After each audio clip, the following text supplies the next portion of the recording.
Some viewers may find this content disturbing. Viewer discretion is advised.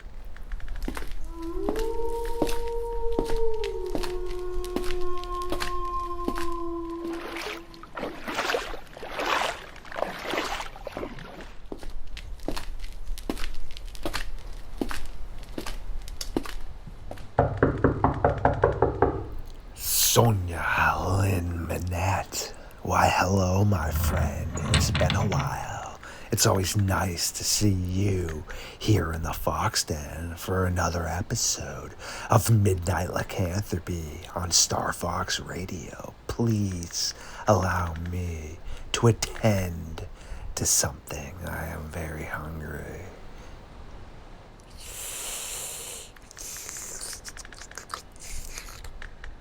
Much better. I had to feed to regain, recharge, and revamp myself. Yet, without further ado, it is time for Sonya and myself to take a walk into the darkness.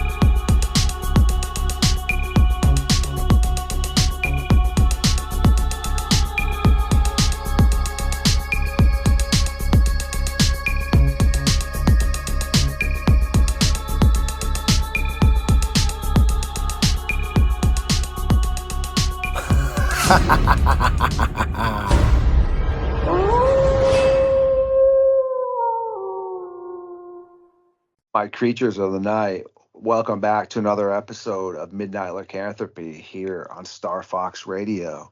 We have a cool co-host tonight slash guest who has worked with the North American Dogman Project as well as myself before, and she has a ton of her own research that she does outside of the Dogman topic, but she is here tonight to help us understand a little bit more of what occurred to her.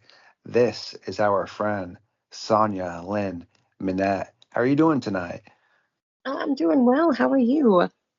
Not too bad, my friend. I'm really glad that I got to link up with you again because to my audience who hasn't had a chance to hear your original encounter, they're going to get that chance to dive into that right now. So it's pretty cool. I guess you are an OG to the channel because you're one of the first people I was able to start creating content visually with. So I do appreciate that. Yeah, I think that's really cool. No, I appreciate being a part of it. You have a lot of stories out here, and I guess not a lot of people want to hear it, or a lot of people. I get a lot of eye rolls.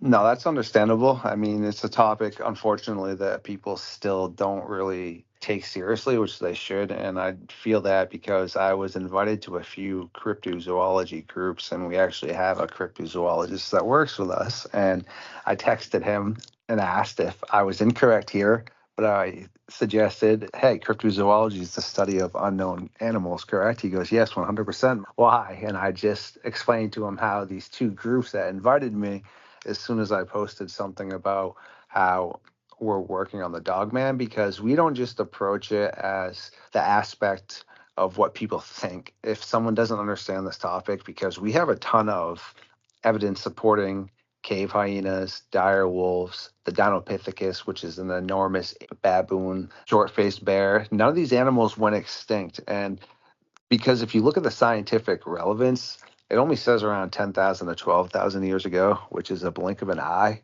And it's almost as if because scientists aren't able to fully prove that, that's why all those species have that same extinction, quote unquote. And that falls into a ton of categories as to some of the things people are seeing.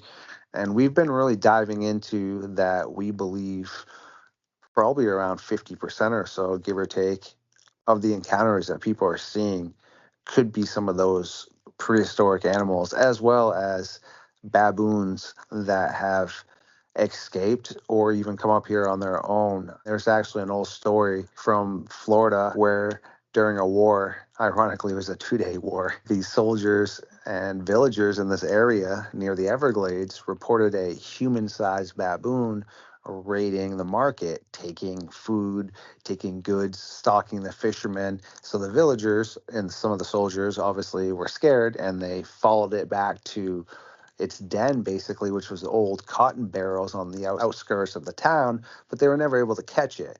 So that is kind of proof right there that baboons have been up here, whether that came up while other people were traveling up here or it was someone's pet that escaped, because we do know in the past royalty has had exotic animals for pets and they have let them go. There was, I can't remember the exact time frame, but you were able to own exotic cats and other wildlife for periods of time in the United States, but then you weren't. But there was a loophole after that. They never told you how you had to get rid of these animals. They just said you couldn't own them. So people would let them go into the wild. A few years after that, they were like, no, you can't be doing that either. It needs to either go into a zoo or be euthanized. So that's why we've been really diving into that, because we have a ton of footprints that potentially could look like bear, but also hyena to someone that's not trained with that eye.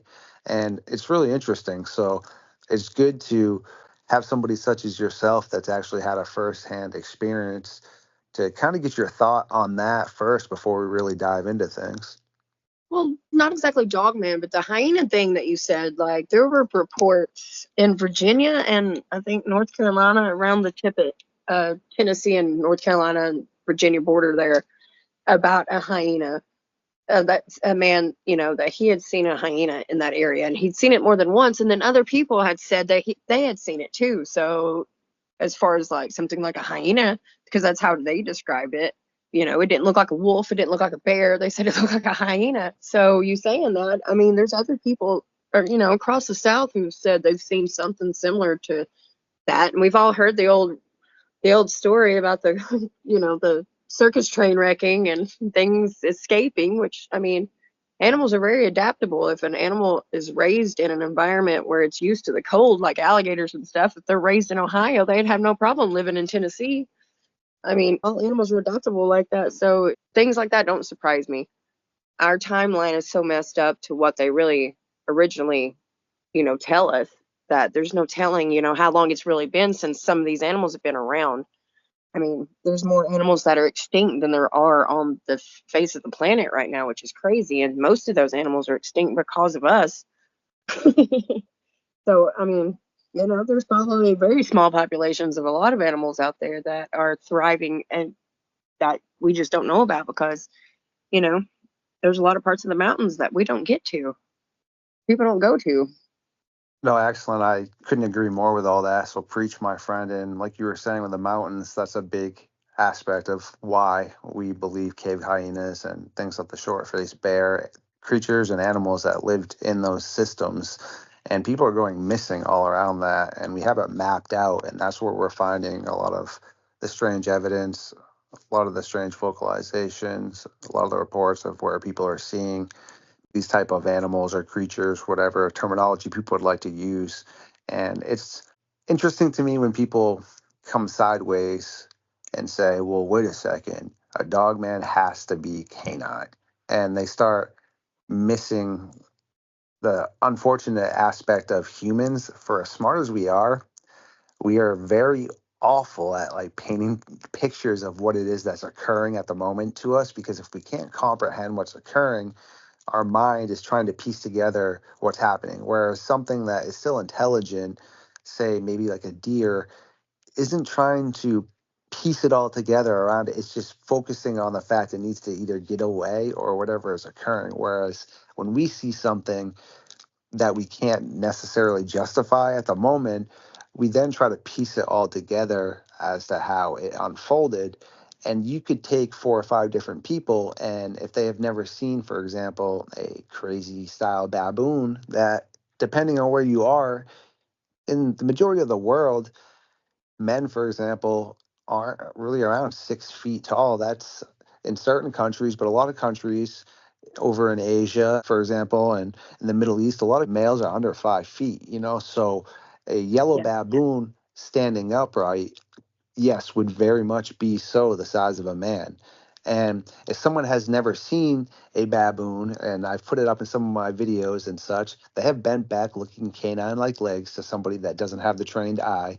And they have a huge mane, massive canines. Some of them have red eyes. Their eyes glow at night, just like any other sort of predatory animal. They actually have night vision, basically, because of having to adapt with dealing with leopards and such. So again, if someone's never seen this, right, and they also make strange vocalizations. If this thing popped up, it runs quadrupedally and bipedally, which in a lot of the instances we have people saying they witnessed this animal or canine-like animal doing that.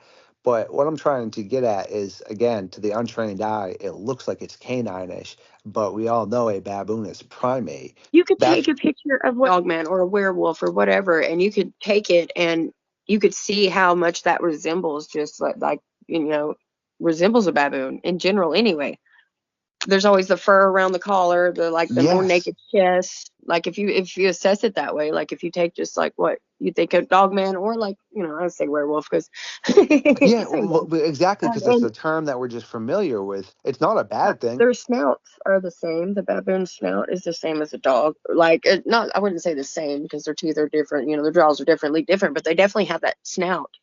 Yes, so if That someone has never seen that, and yeah, the first person that's ever seen this dog man, maybe they could have seen something. I'm not saying they did. I'm just suggesting that they might have seen something like that. And if I didn't know what they looked like, when I started diving into more research, I was like, man, those things are like raging looking werewolf things. And I spoke to some of my, yes. the Eh, baboon sound, the sound sounds like a dog. Like if you're out in the middle of the woods, I mean, the echo is going to be a little different, but like you're going to be out in open space. The sound a baboon makes is the whoo, whoo, whoo. It could sound like a mhm. dog. I mean, we're correct about that. Yes, and Yeah. then like with the hyenas laughing and also hyenas whooping, which sound very similar to some of the sounds people could say potentially are Sasquatch, or when they hear weird or strange laughter. People forget account for foxes out laughing in the woods because a fox will sound like an old it'll sound like an old wolf in Yes, the woods laughing. Owls mating. I'm gonna tell you something that's scarier than anything you hear in the woods. The sound of owls mating. There's there's nothing out there that sounds scarier than that. cougars. It sounds like a woman being like mountain lions or cougars. Bobcats make those noises too, and bobcats they it's like a smaller version of like what a Yes. cougar would make, but they make the laugh, and it sounds like a girl. Sometimes it can sound like a girl giggling, or like a kid giggling or something. Exactly. Again, excellent response, and I totally value everything you just said. And the reason I want to just approach it like that is because someone that has no idea about the topic, that is in the scientific community, which is where I'm trying to take the dog man because of what I just said to you with the ancestor aspects and what's going on. There are plenty of people that have looked into Sasquatch that are extremely educated, but they don't think anything about a canine walking around. But if I'm able to approach them now with, as I stated, about the baboons and hyenas aren't canines and we know they exist, I really think now I have a, what's the term, stage to stand on for a second for them to at least hear me out and look at some of the strange footprints and some of the strange hair samples and listen to some of the vocalizations. Whereas if I was just to approach someone valued in the scientific community and Here's tell my them, theory. yeah, and if I was to tell them that I was researching werewolves, they're going to laugh at me. You see what I'm saying? So it's really how it's all presented. And how do you feel about that? Okay, since everything has to be a theory because nothing has been proven to be true for whatever reason, we all have our own theories of why these things. We know the government knows about them. It's not like it's a secret. But like, why won't they prove the existence of whatever is out there? Like for whatever reason. It's better to have evidence to stand on or a leg to stand on to go out there with, prove this wrong. It's easier to have a theory to say, hey, can we prove this wrong? Can we discuss this? This is the reason why this. I mean, you can't just go out there and just claim stuff because it makes everything else you say after that, very people wary of what you say after that. It's very hard in this community of like cryptids to even believe in you know, it was certain things with the Sasquatches, the portals and things. Yes. Yeah, like I think somebody just a couple months ago explained to me, they was like, "Oh, that's woo," and I was like, "What is woo? What?" And they had to tell me, and I was like, "Oh, I guess I'm a woo girl, woo." So I really got my voice came back so I can say it, but like him explaining that to me, and I was like, that sounds so weird that these people, you know, that you can spend that much time in the woods and not, and then maybe it's just the words that we use, vibrational energy, vibration. I mean, from scientist to hippie, we know what vibrations are. Like, so there's there's a lot of in between, but it's better to like, you know, be able to stand on what you're speaking about, or at least have some sort of like theory as to what you're talking about going in to talk to these people. Otherwise, you will just get completely shunned, or, you know, nobody's going to listen to it. And then that's when all these people want to go on and say that you're not telling the truth, or that you're hoaxing, or whatever it is that they say. Yeah, so like you just stated, 100% again, you get really one shot to be credible at a lot of things in life. So no, I do appreciate that, and hopefully we get that opportunity sooner than later. Do you want to basically let's dive into your encounter? I mean, you don't have to 100% go full detail for detail, or you're more than welcome to, but to people that are just starting to follow my thread and have yet to venture back in time to see or hear your original encounter, it'd be pretty cool to get everyone updated as well. Yeah, well, I'm in East Tennessee. I was in the county right beside where I lived. Where I live, I already have a family of Bigfoots that I live near. And I've also seen the Wampus cat, which we'll have to talk about her one day. But I've seen her, and I know that there's things out in the woods. But before, I already knew the Sasquatches were there. But before I saw the Wampus cat, like I was coming home one night, and I had like three friends in the car with me, and we come around a curve, and a Dogman, which I called it a werewolf because, I mean, if you'd have seen it, and back then I didn't really know much about Dogman, and that was just something, I don't know. I was a part of the cryptid community years ago, and then I told my story and to a certain group that I won't mention them, and they basically shunned me and basically made me feel like I was crazy. So I didn't tell nobody any more of the things. You know, I knew that there were things out there, but I never knew about the Dogman. So when this thing jumped in front of us, my immediate thought was like, "Oh my God, it's a werewolf!" And I screamed that out. And all my friends was in the car, and they were like, "Oh my God, go, go!" Like I was like, "What do you want me to do? Mow it down?" Um, you know, or like you can't back up in a curve. Like you can't do that. Like I just sat there because I wasn't going to take my eyes off of it. But it leaped into the middle of the road, and it stood up to where it had hopped into the middle of the road, and it stood up just enough to like turn and look at us. And it was definitely a werewolf or a dog man, and it was definitely a male. I can those two things, and like when you say it was dog like, it was very dog like. Um, like I said, it looked like a werewolf, and it looked like just what you would think a werewolf would look like. I don't know how else to describe that. And it stood up, looked at us, and then took one jump and was out of the road. And I was just like, oh my God, you know, and everybody was in the car. It was like, go, go, go. And I was just mesmerized because I was like, ah. And then all the way home, nobody wanted to talk about it. They were like, I forget that this kind of thing traumatizes people. And maybe I'm just used to being out in the woods with certain stuff. And I'm just like, oh, looky there, you know, at this point. I'm just like, okay. Because it's not really to see is to believe is to see. Because the more you believe is out there, the more you will see. And I don't know how else to explain that. But if you go into the woods believing that there's things there, you will see things out there. The energy of the forest is wild. But my friends all the way home wouldn't speak to me. They wouldn't talk about it. They basically told me to shut up about it. And they just wanted to get home. I was like, well, we're going to my house. I don't know if there's, I hate to tell you what's out there, but it might just get worse, you know. But like, they were all trying, kind of traumatized by the whole situation. I wasn't. I was just like, wow, there's werewolves. But, you know, I guess for a few years, you know, going outside, you always wonder, like, go back to being like younger and thinking about monster movies and stupid things like that, and going, oh, you know, werewolf is probably just a man. Maybe it was a full moon. I can't even remember. But then you don't go into the folklore of it, and it'll make you scared. But if you go into it with a sense of an open mind, like I don't really know what that was, and I don't really know much about these things, and I don't, you know, I spend as much time in the woods as I can, but I don't know So you have to take that fear out of it and that not knowing, because not knowing brings a lot of fear.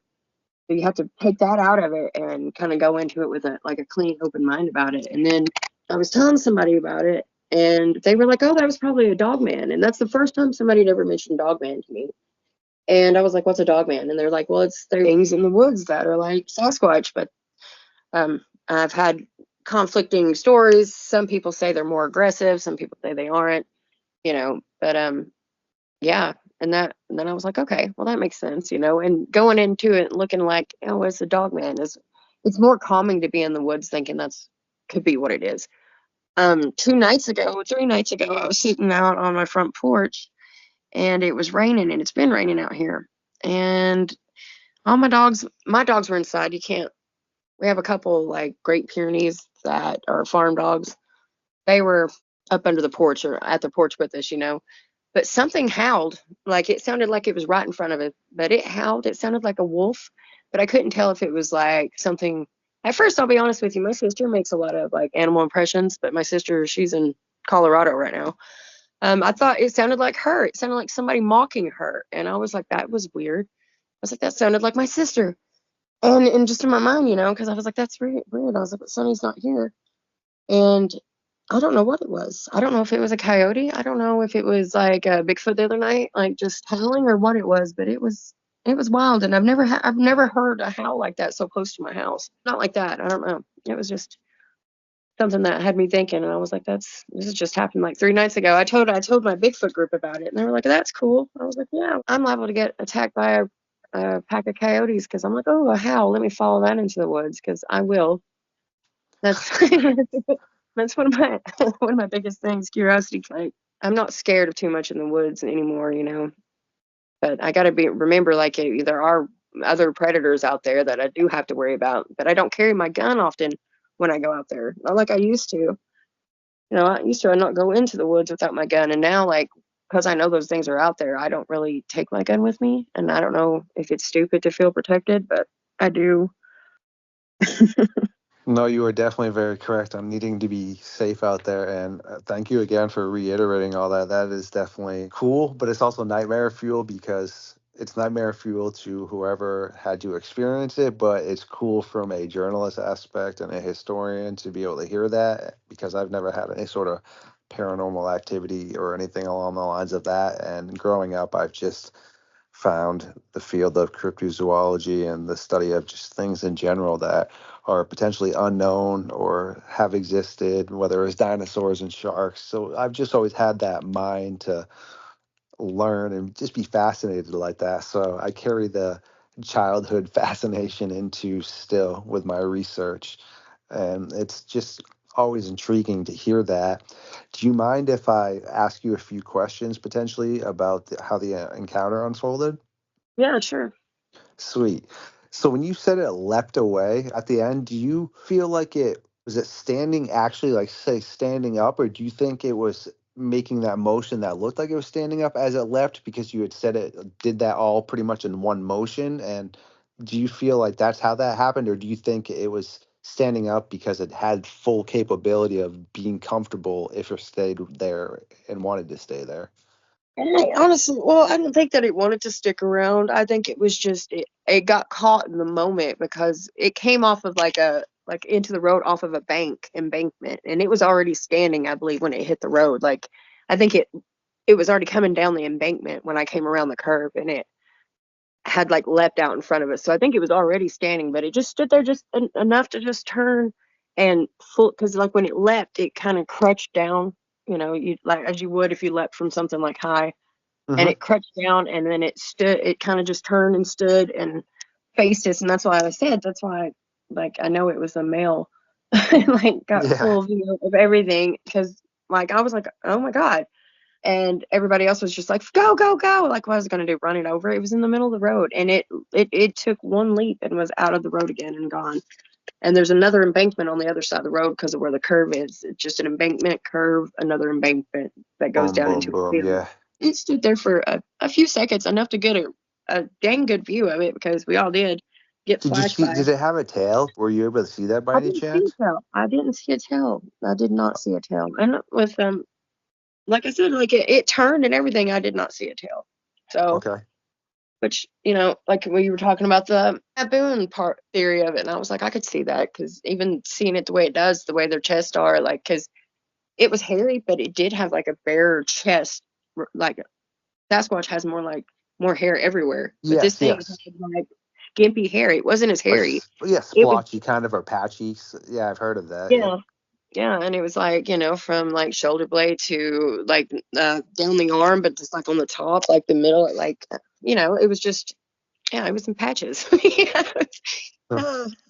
And you didn't feel threatened, or did you feel threatened? Like, if you said it wanted to get out of there, but say if you actually had stopped, maybe if your friends weren't, harassing you, we'll use that word to be like, go, go, go, go. You Yeah, if they hadn't felt, have been with me, I would have probably got out of the car. Because I'm I'm an idiot sometimes.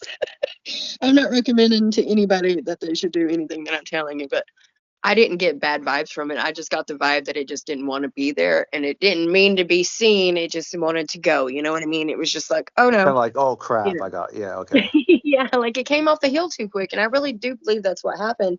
Like, because in that holler, you can't see from where you come down this one part of the holler. You come around a bend, sort of, but it's just an embankment. It's country roads. So it wouldn't have been able to see me at all, coming down the side that it was coming down, because there's a little graveyard up there. And so it would have had to been on the other side of the graveyard, and then there's cow fencing, and then the fence for the graveyard in between there. So it came down on the other side of the graveyard, in the cow field, and then jumped over. And when you come over that embankment, once you go over the fence there for the cows, you're coming down the bank. There's nothing you can do about it. So that's where he was, and he was just like, "Oh no, like I didn't go quick enough, but I'd stopped." Yeah. And so, yeah, and Wow. I mean, Okay. like I would never mow down something like that. Fear is not going to overcome me. I don't care. I don't want to traumatize the people in the car with me. I don't want to scare nobody. I want people to come to my house. I used to. I wanted people. I wanted my friends to come back to my house without being mortified, which I've traumatized a couple friends. Like when I saw the Wampus Cat, I had a friend with me. She was with me when we first seen it, and she's still a little bit traumatized from it. Yeah. So I mean, I could totally see that. Like I said, people handle things differently. Some people are more fascinated about something, and other people are straight mortified. So that all definitely really makes a lot of sense right there. And that's totally intriguing for sure. And like I said, it's cool from the aspect of how I'm sitting here hearing it and documenting it. But for the people such as yourself, well, it sounded like you seem to think it was cooler too. But it sounds like your friends that were with you were like, nah, all set, miss me with this. a lot of them had already been to my house, and they know there's stuff in my woods. Like they won't go out at my house at night. you know like they already knew Bigfoot was out there, because they've been freaked out before, because we'd been out there, and they like things would throw stuff at us, and they were just messing around. If they wanted to hit my friends, they could have. I've seen them hit people before with like little rocks or hickory nuts or Hmm. just whatever. They've all had already had experiences, but now seeing something like a gigantic wolf man is going to, like, oh my God, I already know there's like these things that are out there, but is that what's out there? Because if that's what you think is out there, it's going to scare you, and you're not going to go in the woods anymore. And that's a sad part. And I can't have my friends not wanting to go in the woods, because that's where I'm the happiest. I don't Makes it. want you to be scared of the woods. I don't want people to be scared, but I don't want to tell people that and then be like, oh, well, everything will be fine. Just give it good vibes. No, I mean, that totally makes sense. We obviously still want to do what it is that we enjoy and spend time out in the wilderness and have fun. Yet, before we do wrap this up, I got something really funny to tell you that kind of falls into that, about how I still am more or less like a big child, because when I was younger, when I lived with my parents and was growing up and had high school in the morning, well, I lived in this basically extension that they had built onto the house, which had a back door where I could leave in and out because I was the oldest child and I didn't have to disrupt the rest of the house. So sometimes, Yeah. yeah, I was fascinated with Awesome. just full moons, and I don't know, just nighttime was cool. So I would sneak out sometimes and just look around, but I would always be so scared. I'd sprint back to my back door as fast as possible, because I honestly in my head would think that some crazy werewolf is going to get me or something, right? Well, fast forward now, even when I go to bed at night, right, I set my TV on a timer, but I can't sleep in a pitch black room because my imagination, which goes along with my creativity, I think still like a big child, there's a monster in my closet or something, or like underneath my bed, even though I'm supposed to be an adult now. So no, it's totally funny how that does happen, and I can relate to that of like you were just saying with your friends being traumatized, because even though I haven't had any of those experiences, I'm just traumatized from my imagination as a child. So I can traumatize myself. I need no help. yeah, yes, I one know what hundred you mean. percent. Like you were talking about, like as a kid, when I was a kid.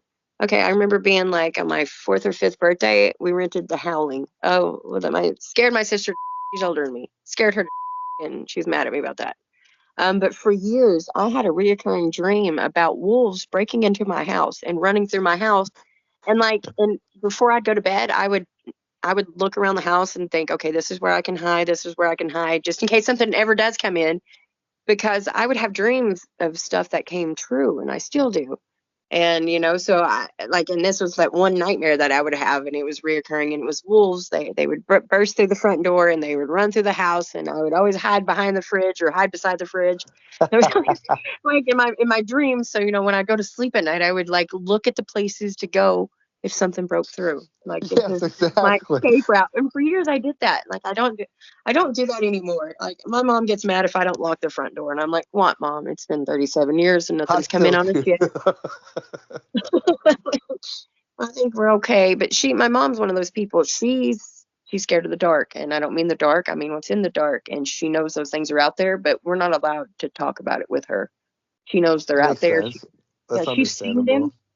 but she wants me and my sister live on the same property next door to each other. We share the property.